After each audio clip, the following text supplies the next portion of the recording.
Shalom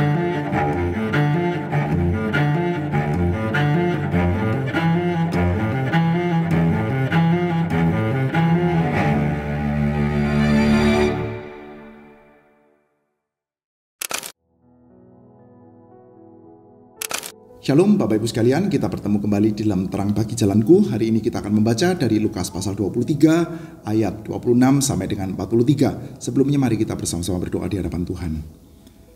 Bapa di dalam surga, kiranya Tuhan berkenan untuk memberikan kepada kami firman-Mu, dan kiranya pembacaan firman Tuhan yang baik yang Engkau sendiri karuniakan kepada kami betul-betul bisa membentuk kehidupan kami. Tolong Tuhan, konstruksikanlah kehidupan kami berdasarkan pembacaan firman Tuhan yang penuh dengan kuasa yang mana Engkau sendiri yang berikan kepada kami. Terima kasih Bapa.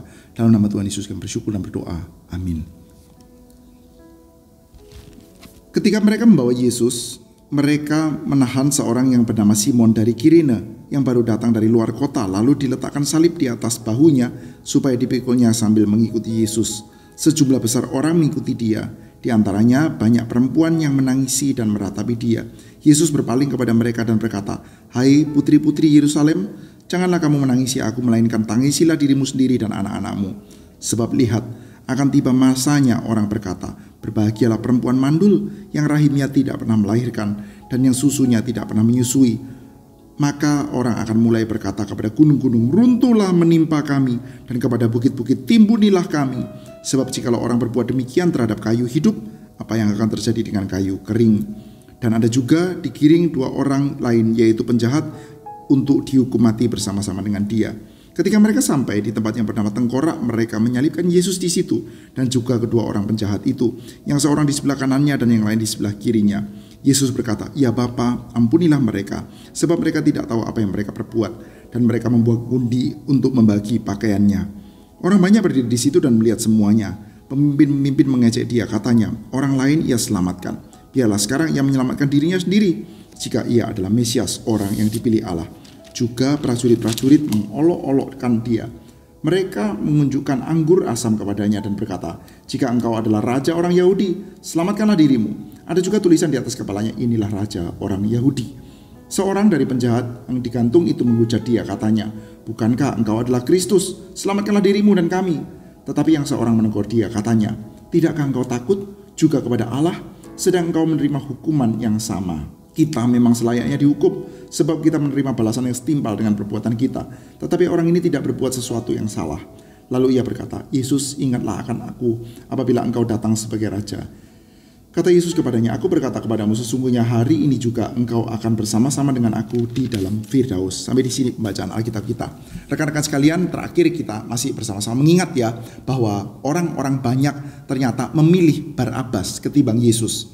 Ketika Pilatus dengan kalkulasi politiknya memilih untuk hendak melepaskan Yesus, dia tidak mau sebetulnya mengikuti orang-orang anggota mahkamah agama itu ya, karena kalkulasi politiknya dia mengatakan bahwa kalau di dalam hari raya Paskah yang pada umumnya itu harusnya justru ada satu orang dibebaskan, justru maka pada hari itu Pilatus menyalibkan satu orang yang sangat populer di antara masyarakat. Bukankah itu bisa menjadi satu buah bencana ya, bisa terjadi kerusuhan? Maka berdasarkan kalkulasi politiknya Pilatus, dia pikir sebaiknya dilepaskan saja.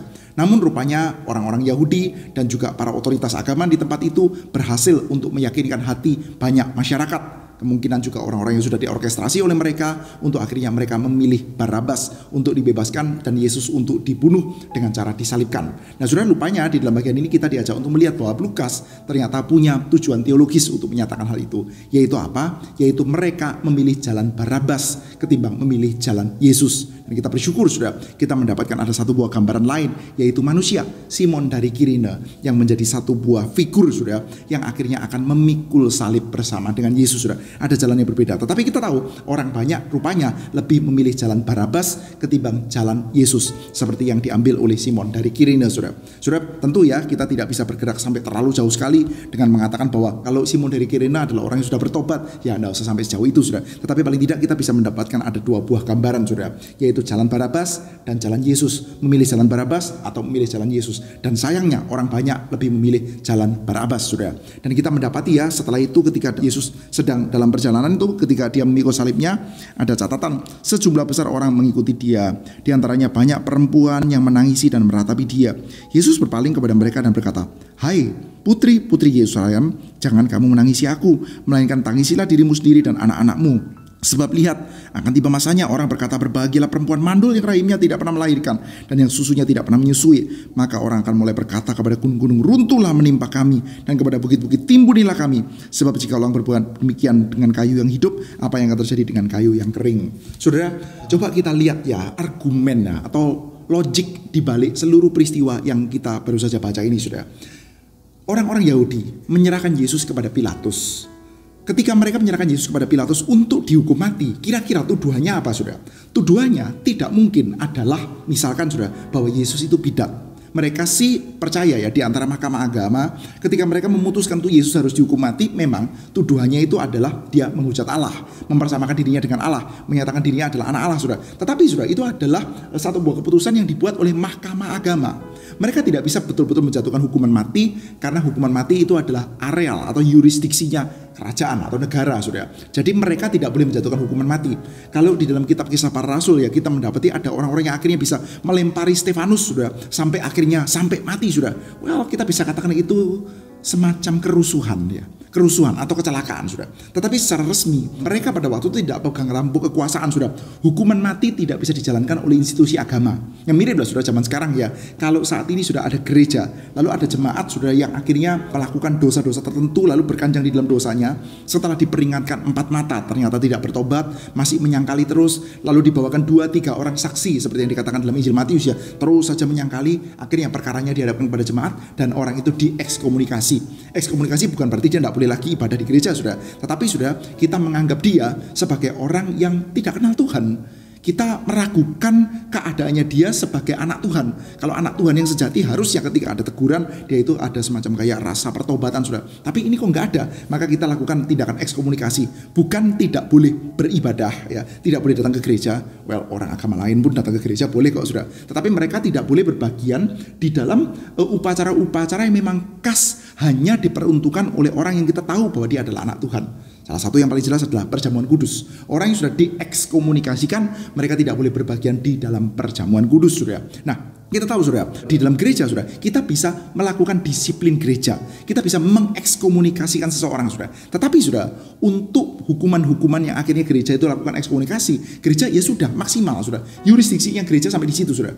Andai, saudara, ada orang yang misalkan ya melakukan hal-hal yang di dalam kitab suci kita disebutkan sebagai harus dihukum mati. Misalkan, saudara, ada anggota gereja yang menghujat Tuhan atau anggota gereja yang berbuat zina, saudara. Apakah gereja berhak untuk menjatuhkan hukuman mati? Nggak bisa, saudara. Karena hukuman mati itu yurisdiksinya negara, saudara. Nah, beda, saudara, dengan Israel dalam perjanjian lama. Memang mereka adalah satu buah kerajaan, saudara. Kerajaan mereka diatur berdasarkan Taurat sebagai dasar institusinya mereka, institusi kerajaan mereka. Jadi hukum konstitusinya mereka itu dasarnya Taurat, saudara. Maka institusi negara, institusi kerajaan mereka juga punya. Jadi mereka bisa menegakkan law enforcement. Zaman sekarang kan enggak, saudara ya. Gereja itu bisa menegakkan law enforcement di dalam gereja, yaitu melakukan disiplin gereja sampai melakukan ekskomunikasi. Itu gereja bisa, saudara. Tetapi gereja tidak bisa memberikan hukuman-hukuman untuk urusan crimes. Gereja itu bisa menindak dosa, tapi tidak bisa menindak kriminalitas. Kriminalitas akan menjadi yurisdiksinya kerajaan. Nah, sama pada waktu itu, saudara. Mereka ketika mau memberikan hukuman mati, mau membunuh Yesus, saudara, mereka tidak bisa. Kalau mereka itu menjatuhkan hukuman mati untuk Yesus, Yesus dibunuh oleh mereka, mereka jadi orang-orang yang akan melakukan crimes. Namanya mereka main hakim sendiri, namanya mereka akan menjatuhkan tindakan kriminal. Justru mereka yang kriminal tuh kalau mereka membunuh Yesus. Maka mereka harus menemukan cara sampai ada penghukuman resmi dari kerajaan Romawi, yaitu pada waktu itu yang dituduhkan adalah dia ini sedang merancangkan pemberontakan. Dia ini menyuruh orang itu tidak boleh membayar pajak. Meskipun kita tahu ya itu adalah kesaksian palsu, saudara. Jadi, saudara, kita tahu ya bahwa orang-orang ini menyerahkan Yesus dengan dasar Yesus itu melawan negara, melawan kerajaan. Dan kita melihat ya, meskipun kita tahu, dan rupanya Pilatus pun juga tahu, orang ini tidak melawan kerajaan. Orang ini tidak sedang ingin melakukan pemberontakan. Tetapi sudah, pada akhirnya setelah mereka melakukan tekanan yang berat, akhirnya Pilatus menjatuhkan hukuman mati juga kepada Yesus Kristus, sudah. Akhirnya Yesus Kristus dijatuhin hukuman mati dengan cara disalib, sudah. Dan sekarang sudah, dengan logik itu ya, dengan logika itu, coba bayangkan, kerajaan memberikan hukuman mati dengan cara menyalibkan Yesus, di mana tuduhannya adalah dia merancangkan pemberontakan dengan kekerasan, seperti halnya nyata dengan 2 orang penyamun di sampingnya Tuhan Yesus, sudah. Kenapa kok dia itu sampai dijatuhi hukuman salib? Ini kan bukan common crime, sudah. Saudara itu tidak nyolong, atau saudara bahkan tidak bisa sekedar melakukan pembunuhan lalu disalib, sudah. Enggak, sudah. Salib adalah satu buah penghukuman yang sangat khusus, sangat spesial, terutama untuk dosa-dosa yang berkaitan dengan tindakan-tindakan pemberontakan. Jadi sudah, 2 orang penyamun, brigands di sampingnya Yesus Kristus itu adalah para pemberontak, sudah. Demikian juga Yesus Kristus dituduhkan sebagai pemberontak. Dan sekarang sudah, ketika orang-orang itu menangisi Tuhan Yesus, sudah, Tuhan Yesus mengatakan, coba bayangkan kalau untuk seseorang seperti Yesus, sudah, untuk seseorang yang diketahui oleh pemerintahan Romawi tidak pernah betul-betul menjadi ancaman untuk pemberontakan, diperlakukan seperti ini. Bagaimana nanti kalau kalian itu mengambil jalannya Barabas? Bagaimana kalau jalan yang ditempuh oleh orang-orang Yahudi nantinya adalah jalan take arms, mengambil posisi untuk bertempur dengan senjata? Jalan Barabas, sudah. Jalan kekuatan, jalan force. Kalau untuk jalannya Yesus yang penuh dengan kedamaian, penuh dengan kesembuhan, mereka dengan trik akhirnya membuat pemerintah Romawi menjatuhkan hukuman mati dengan cara disalib untuk Yesus Kristus yang tidak pernah menjadi ancaman pemberontakan, sudah. Bagaimana dengan mereka nanti yang mengambil jalan Barabas yang betul-betul akan menjadi ancaman untuk pemberontakan, saudara? Wah, tentu saja mereka akan melakukan hal yang jauh lebih keras. Makanya Tuhan Yesus mengatakan, kalau kepada saya bisa diperlakukan seperti ini, bagaimana dengan kalian nanti? Maka ada satu buah ucapan yang sangat tidak biasa, sangat tidak lazim dalam telinganya orang-orang Yahudi, sudah. Berbahagialah orang yang tidak melahirkan, berbahagialah orang yang tidak menyusui. Dan bagi mereka yang masih hidup ya, mereka akan berkata kepada gunung, runtuhlah menimpa kami, bukit-bukit timbunilah kami, sudah. Lebih baik mati, sudah. Mati dengan cara yang cepat itu akan jauh lebih menyenangkan pada waktu itu. Karena ya sekali lagi logikanya jelas, sudah ya. Kalau ya orang berbuat demikian dengan kayu hidup, apa yang akan terjadi dengan kayu kering? Kalau Yesus yang tidak pernah melakukan ancaman pemberontakan itu diperlakukan seperti ini, bagaimana dengan mereka nanti yang mengambil jalan Barabas, sudah? Hukumannya akan sangat keras dijatuhkan oleh Romawi, sudah. Keadaan mereka akan menjadi keadaan yang penuh dengan kehancuran, sudah. Ini menjadi semacam peringatan, sudah, bagi saudara dan saya yang saat ini belum terlalu bisa melihat, sudah.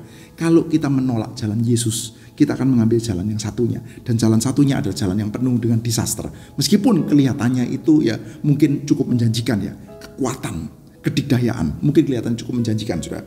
Selanjutnya, sudah, kita mendapati episode selanjutnya adalah peristiwa ketika Yesus itu disalib, sudah. Ketika mereka sampai di tempat yang bernama Tengkorak, mereka menyalibkan Yesus di situ juga kedua orang penjahat itu, dan seorang di sebelah kanannya, seorang di sebelah kirinya. Yesus berkata, "Ya Bapa, ampunilah mereka, sebab mereka tidak tahu apa yang mereka perbuat." Dan mereka membuang undi untuk membagi pakaiannya. Kalau kita melihat satu buah informasi yang kelihatannya nggak terlalu ada perlunya, kita patut untuk pertanyakan, sudah. Buat apa kita punya informasi tentang pakaiannya Yesus? Buat apa informasi itu, sudah? Pakaiannya Yesus di mana orang itu buang undi untuk pakaiannya dia. Buat apa kita punya informasi itu, sudah? Nah, informasi ini memberikan kepada kita satu buah gambaran ya, bahwa seluruh peristiwa yang terjadi ini bukan peristiwa kecelakaan. Seluruh peristiwa yang terjadi ini bukan peristiwa disaster di mana Tuhan itu lepas kontrol, sudah. Kita justru diajak untuk melihat ya, bahwa ini adalah penggenapan dari Mazmur pasal 22, sudah. Sudah, kalau punya Alkitab yang printed seperti ini, di dalam bawahnya Anda lihat, sudah. Ini adalah penggenapan dari Mazmur pasal 22, sudah. Jadi kita melihat ya, meskipun kelihatannya semua keadaan itu berlangsung secara salah, kelihatannya itu di satu sisi Yesus seperti kayak orang yang sedang tertangkap ya. Tuh, lagi malam-malam ketangkep gitu ya. Tapi kita tahu, sudah, bahwa ini semua bukan peristiwa kecelakaan. Yesus bukan ketangkap. Dan bahkan ketika ditangkap dengan banyak orang yang bawa serdadu, bawa senjata, Tuhan Yesus kan mengatakan, "Saya itu tidak pernah bersembunyi. Tiap-tiap hari saya ada di bait Allah mengajar. Kenapa kamu datangi saya seperti seorang kriminal dengan datang dengan pentungan, seolah-olah saya sedang menyembunyikan diri?" Enggak ada, sudah. Yesus Kristus tidak sedang menyembunyikan diri. Jadi kita diajak untuk melihat di dalam seluruh peristiwa ini, sudah, Tuhan sedang pegang kontrol. Bahkan kehendak purba Allah, Kehendak Allah yang sudah ada di dalam kitab Mazmur pasal 22, Saudara, yang secara tradisional itu dikreditkan kepada Daud, Saudara. Dari Mazmur itu, Saudara, sekarang kita sudah bisa melihat, Saudara, bahwa itu sekarang digenapkan di dalam bagian ini, Saudara. Maka kita mendapati ya ucapan yang sangat stabil dari Yesus Kristus, Saudara. Dia berseru, "Ya Bapa, ampunilah mereka."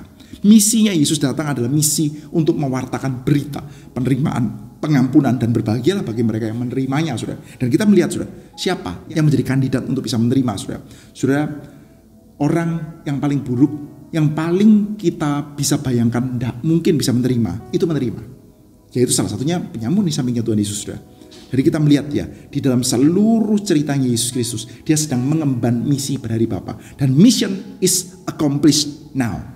Seluruh misinya dia sedang digenapkan sekarang, Saudara. Ini bukan tindakan kecelakaan. Dan Yesus Kristus dengan segala kestabilan, Saudara, tetap on track dengan seluruh jalan berita tahun rahmat Tuhan, berita pengampunan yang sedang diwartakan oleh dia. Maka di atas kayu salib dia berdoa, "Ya Bapa, ampunilah mereka. Mereka tidak tahu jalannya mereka. Mereka tidak tahu apa yang mereka perbuat. Jalannya mereka, jalan yang menuju kehancuran itu mereka nggak tahu." Dan Tuhan Yesus sekarang sedang mendoakan untuk urusan pengampunan, Saudara. Semuanya sedang on track, Saudara. Selanjutnya, orang banyak berdiri di situ dan melihat semuanya. Pemimpin-pemimpin mengejek dia, katanya, "Orang lain ia selamatkan, biarlah sekarang ia menyelamatkan dirinya sendiri, jika ia adalah Mesias, orang yang dipilih Allah." Juga prajurit-prajurit mengolok-olokkan dia. Mereka mengunjukkan anggur asam kepadanya dan berkata, "Jika engkau adalah raja orang Yahudi, selamatkanlah dirimu." Juga tulisan di atas kepalanya, "Inilah raja orang Yahudi." Nah, ini menjadi semacam parodi ya dari banyak orang. Oh, kamu mengaku dirimu adalah raja. Sekarang ini diparodikan gitu ya. Raja, oke, kalau raja selamatkan dirimu. Oh, kalau raja, ini dikasih tulisan di atas kepalanya dia, "Ini adalah raja orang Yahudi." Nah, itu kan semacam kayak penghinaan, Saudara ya. Kamu disalibkan karena kamu mau menjadi raja orang Yahudi. Sementara Romawi itu punya raja orang Yahudi yang sah, raja boneka di bawahnya mereka, Herodes, Saudara. Jadi sekarang ya, raja, oke, raja, Mesias, oke, Mesias. Tapi parodi saja. Kamu kuat, kamu hebat, diparodikan. Kalau engkau anak Allah, selamatkanlah dirimu, selamatkan kami juga. Bahkan penjahat di sampingnya dia juga mengatakan, "Mesias, anak Allah, selamatkan dirimu, selamatkan kami juga." Parodi, Saudara. Mereka merasa menang, Saudara. Tapi sebetulnya, Saudara, kita diajak untuk melihat sebetulnya yang sedang diparodikan itu siapa sih?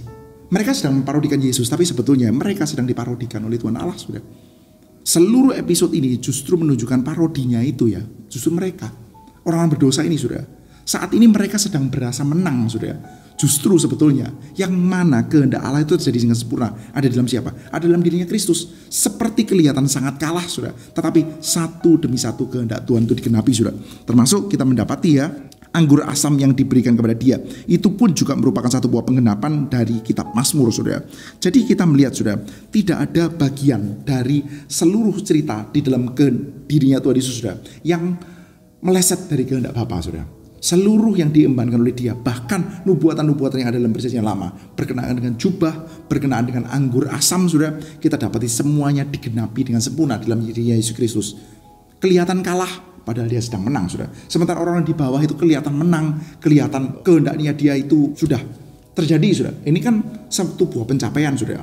Kita bisa bayangkan, Saudara, mahkamah agama itu bagaimana bisa diturutin oleh Pilatus. Pilatus biasanya nggak suka menuruti mereka. Tetapi, Saudara, mereka sudah berhasil, Saudara. Berhasil untuk mengerahkan massa bayarannya mereka. Mereka berhasil untuk mengerahkan demo yang cukup, banyak orang yang cukup untuk akhirnya bisa memberikan tekanan khusus kepada Pilatus sampai akhirnya Pilatus menjatuhkan penghukuman, Saudara. Maka siapa yang menang? Mereka yang menang. Justru, Saudara, itu parodi, Saudara. Mereka nggak menang. Mereka kelihatan menang, tapi mereka nggak menang. Yang mereka parodikan Yesus Kristus, yang mereka sebutkan ini adalah raja orang Yahudi, sungguh-sungguh adalah raja, Saudara. Justru dia sedang memegang kemenangan, Saudara. Maka, Saudara, kita mendapati dalam keadaan seperti ini, Saudara, apakah ada orang yang bisa melihat? Ternyata ada. Yesus Kristus tetap datang dengan warta pengampunannya dia, dan yang dapat pengampunan juga adalah dia yang sangat unexpected, yaitu seseorang penjahat, Saudara, yang dia berkata, "Oh Yesus, ingatlah akan aku." Dia bisa melihat, Saudara, dia mengatakan, "Ingatlah akan aku ketika engkau datang sebagai raja dalam kerajaan." Dan Tuhan Yesus memberikan satu buah jawaban yang penuh dengan assurance. Hari ini juga kamu bersama-sama dengan aku di dalam Firdaus. Yesus tidak di atas kayu salib dan mengatakan, "Ya mudah-mudahan ya ntar kapan kalau saya ini." Atau dia justru mengeluh juga, "Kamu gak salah minta tolong dari saya dalam keadaan seperti ini." Saya itu juga susah loh gitu ya. Kan enggak, Saudara. Dia fully in control. Seluruh kehendak Allah itu digenapkan di dalam dia dan dia tahu itu, Saudara. Dia sedang penuh di dalam kontrol, fully in control. Seluruh kehendak Bapa sedang digenapkan di dalam dia. Meskipun dalam keadaan sepertinya tangannya terbelenggu, Saudara. Tangannya tidak bisa bergerak, kakinya itu tidak bisa bergerak, dipaku, Saudara. Cuman badannya saja yang mungkin bergerak sedikit, itu pun penuh dengan rasa sakit, Saudara. Dalam keadaan seperti itu, Saudara, dia sadar bahwa dia sedang in control karena seluruh kehendak Allah sedang digenapkan secara sempurna di dalam hidupnya dia. Dan sekarang bahkan dalam keadaan seperti ini dia bisa mewartakan pengampunan dan kehidupan kekal. Dia bisa mewartakan firdaus untuk orang yang juga dianggap sangat tidak mungkin untuk berbahagia, yaitu penyamun di sampingnya dia, Saudara. Maka kita bisa melihat ya, sekali lagi, Saudara, jalan Barabas sedang akan menuju kepada kehancuran. Kalau mereka bisa melakukan itu kepada Yesus yang jalannya adalah jalan damai, bagaimana dengan mereka nanti tahun 70 Masehi, Saudara, ketika mereka tetap ambil jalan kekerasan, mereka akan hancur sehancur-hancurnya. Sementara jalan damai Yesus Kristus, jalan penampunan, jalan penerimaan, sulit untuk kita bisa mengerti, tapi kita bisa melihat, Saudara, ternyata jalan ini adalah satu buah jalan yang mewartakan kehidupan. Harap, Saudara dan saya boleh menjadi orang yang terus-menerus sadar dan merenungkan jalan ini, Saudara. Kiranya kita boleh mengambil jalan Simon dari Kirene, jalan memikul salib bersama dengan dia, jalan meminta pertolongan kepada dia, jalan untuk mendapatkan keselamatan bersama dengan dia, Saudara. Bukan mengambil jalan dunia dengan kekuatan, dengan penaklukan, yang mana jalan seperti itu sudah pasti akan dihancurkan oleh Tuhan. Baik, rekan-rekan sekalian, hari ini saya mengajak kita untuk sekali lagi mendoakan satu buah pokok doa. Kita meminta kiranya Tuhan memberikan kepada kita satu buah mata yang celik untuk melihat bahwa kemenangan jalan Barabas, kemenangan jalan kekuatan, jalan kedikdayaan, jalan penaklukan di dalam dunia ini sekedar parodi dari Tuhan Allah. Kita ingin mengikuti jalan kemenangan yang sejati, yaitu jalan Kristus, jalan memikul salib, jalan pendamaian dan jalan pengampunan. Biarlah itu boleh menjadi jalan yang ditempuh oleh setiap kita, setiap anggota jemaat dan gereja Tuhan. Kiranya Tuhan menyertai setiap kita. Terpujilah Tuhan.